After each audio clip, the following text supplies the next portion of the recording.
interests and your interactions, invading your pictures and your guilty distractions, piecing together clues of your secret passions. Your news feed, Google search answers, updates, advertisements, autofill responses are all customized, designed to reinforce your existing belief, perpetuating the same old lies, isolated in our own perception bubble, trapped in a self-absorbed perspective, communicating more often in rhetoric and texts, adjusted to the lack of human connection. Fake news spreads faster than real news, and we accept the reality we are presented. We are fed a specific diet of coded cookies, but think our ideas we've invented.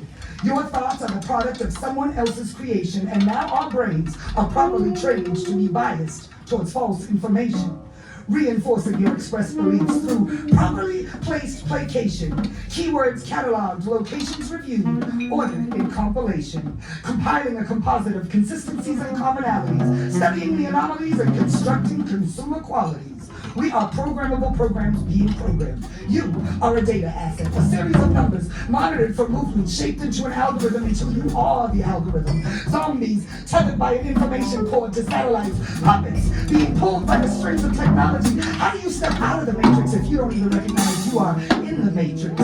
Your social media platforms have all been weaponized. Your camera scans your cornea and follows the directions of your eyes as we monitor people's consumptions, clamoring for likes, hearts, and emojis as if they were tangible wealth.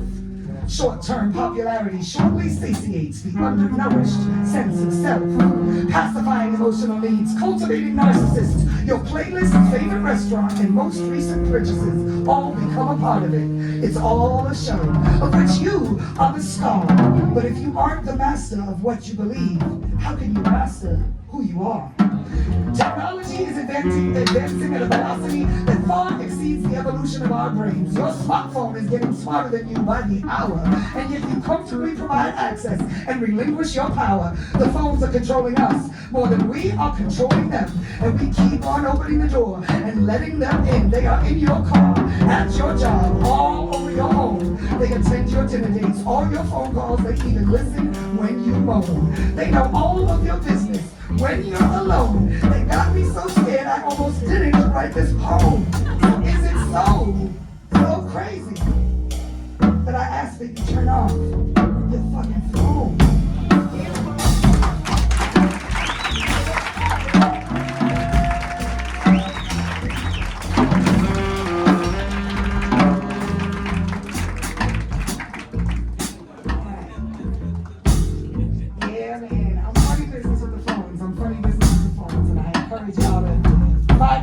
Take breaks away from these joints. All right, so I have another quote to share and then one more poem. This quote is Bell Hooks. To love well is a task in all meaningful relationships, not just romantic bonds. I like that one, so I'm gonna say it again. To love well is a task in all relationships, all meaningful relationships, not just romantic bonds. Yeah. So lots of love in the room, as I said. I feel like, I don't know that I honored what I wanted to honor, but there's someone in the room that started off as a coworker, and then became a friend and coworker, and then soon she's not gonna be a coworker anymore, so I'm kind of feeling like I'm declaring that we're friends. I like her so much. When I first met her, her name is Deborah. Never Debbie. I'm Cole, never Nikki. So we got along. Nonetheless, she has never seen my poetic work. And I'm hopeful that this began to give more shape to what she understands about me as a person. This last piece is gonna fully round out that edge. She's what you call, she told me herself. So I first discovered my ability to orgasm when I was 12. Now, over time and with thorough exploration, I discovered the potential of this powerful sensation uninhibited, like having sex on vacation. But alas, I learned not all orgasms are equal in their creation. Orgasms are like pizza. Even when they're bad, they're still pretty good. And if given the option of having one, you probably would. Even if it were one of those disappointing nuts. You know, the kind that come too quick, or those sneaky, yo, we gonna get caught type of nuts. Where you hearing the footsteps and yelling, oh shit. Or that Shakespearean orgasm, where you think you've just died. That foam sex nut that ties up the other line. Or that vitamin D nut, horny from sun exposure. One of those full-bodied, let it all out nuts. Because you're with somebody that truly knows it. Those intense nuts, the ones that put you to sleep, or that philosophical nut from a conversation so deep, or that overly ambitious nut, unaware of its power.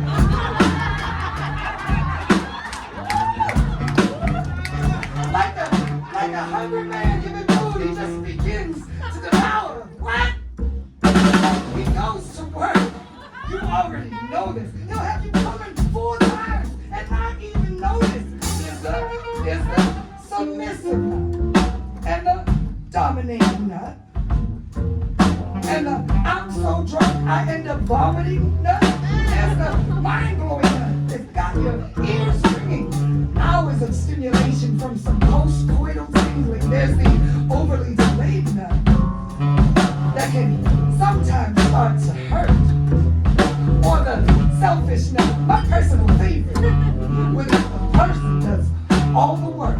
Now there's the revenge nut, when you're just out to get me even, or that before the date nut for some tension relief, or that hard to reach nut that got you huffing and heaving, or that morning nut real quick, right before you're leaving, that tired nut, that quiet nut, that nothing got you screaming.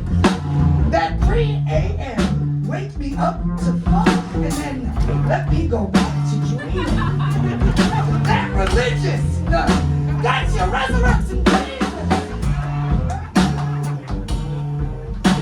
How quick we embrace the Savior when we think He's trying to please us.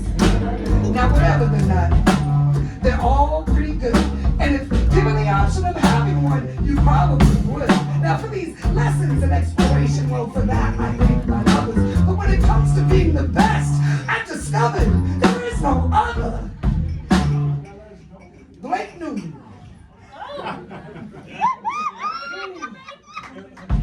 You be on that bass, baby. Ooh.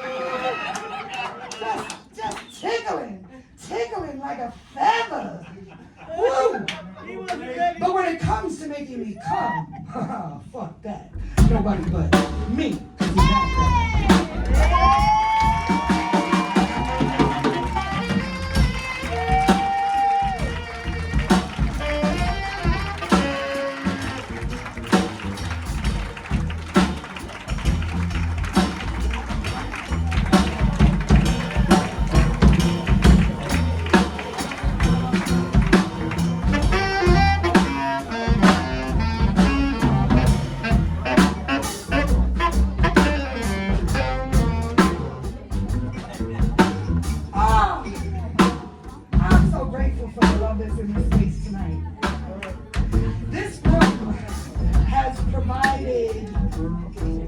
Opportunity for so many artists to connect, to grow, to build, to share in communities, to share in artwork. This institution has been in existence for 26 years. Next week, in 2 weeks, February 19th, we are celebrating the 25 years because we're getting 1 year of COVID. I do hope you will come and celebrate with us. Learn of new occurrences in the lounge, our next iterations of existence, and the vibe with community. Mad love. I appreciate y'all. I'm good.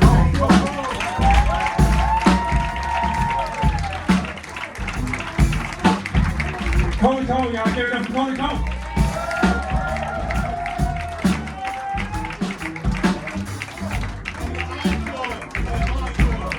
Actually, it's in 2 weeks. She said next week is in 2 weeks. Next week's Super Bowl, we won't be here next week. And so in 2 weeks, we're celebrating out.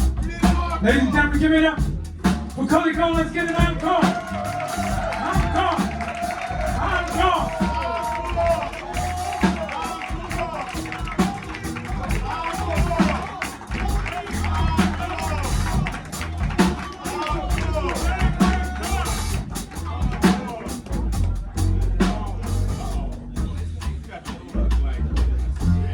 My daughter is also in the room.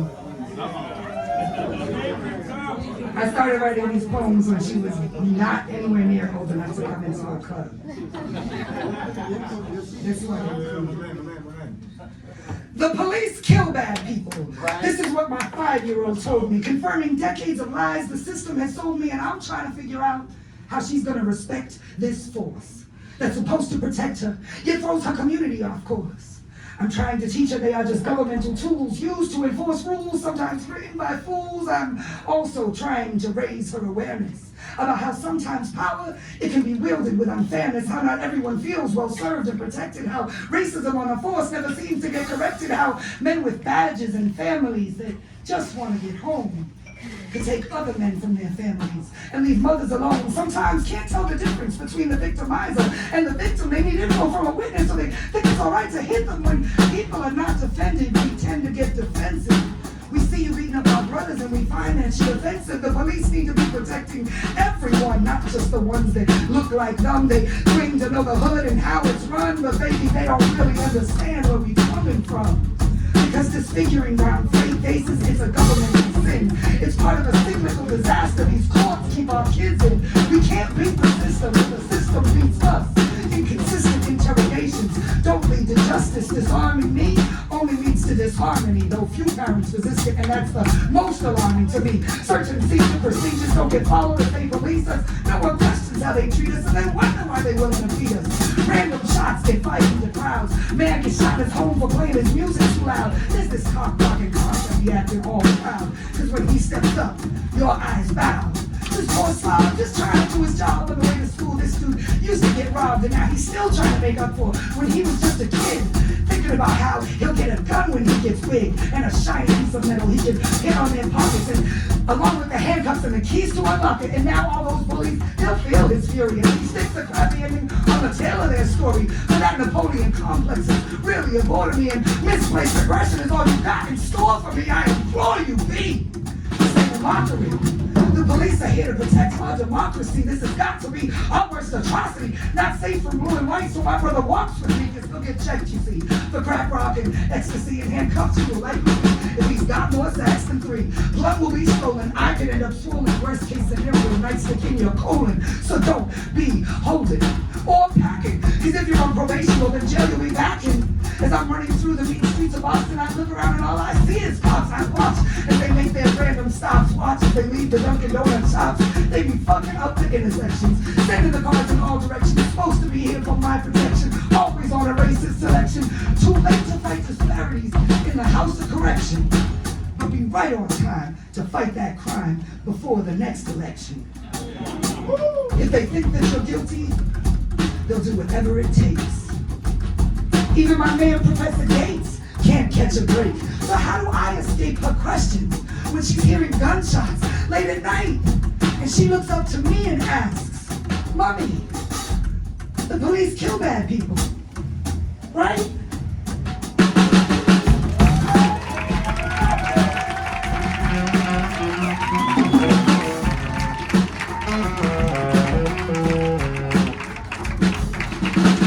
Holy cow! Yes. Blake Norman on the bass. Bill Neighbors on the drums. Jeff Robbins, trio.